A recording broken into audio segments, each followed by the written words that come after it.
এই দেখো তোমাদের একটা জিনিস দেখাই, একটা জিনিস দেখাই।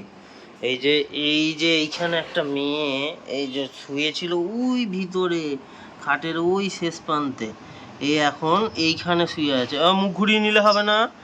হ্যাঁ, এইখানে এখন শুয়ে আছে। কারণ হচ্ছে এই যে মা এখানে লাড্ডু তারপর সন্দেশ এখানে পুজোটা দিয়েছে, যেটা এখানে ওই সন্দেশ আছে লাড্ডু আছে, পুজো দেওয়া হয়েছে। হ্যাঁ, তো এইখানে বসে আছেন ইনি। এই যে এই যে ওই যে সন্দেশটা। ও রিমি, রিমি কি ওইখান থেকে এখানে কিসের জন্য? হ্যাঁ, কে সন্দেশ খাবে? তুমি করনি? তাহলে ওই তুই তো ওই ভিতরে ছিলিস, এখানে এলি কেন? এখানে কি করতে এলি? চুপ করে শুয়ে গেছে, একবার চুপ করে শুয়ে আছো তুমি। হ্যাঁ, কি এই যে এখানে এখানে সন্দেশটা, এই সন্দেশটা খাবে? এখানে সন্দেশ খাবে, লাড্ডু খাবে?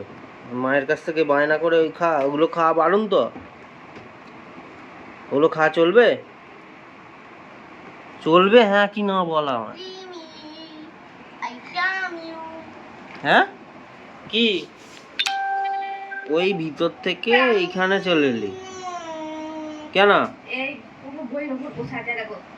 কি বলো বলো বলো, তুমি ওখানে সবাই ভাবে তুমি কিছু করো না, দুষ্টুমি করো না, তুমি ভালো মেয়ে। হ্যাঁ, আমি চলে গেলেই তো ওখান থেকে তুলে খেয়ে নিবি আবার টুক করে। হ্যাঁ, কিরে কিরে, যে সন্দেশ চোর, এই যে সন্দেশ চোর, তোমরা ভালো করে দেখে নাও, এটা সন্দেশ চুরি করে খায়, এখন ঢং করে শুয়ে আছে। হ্যাঁ।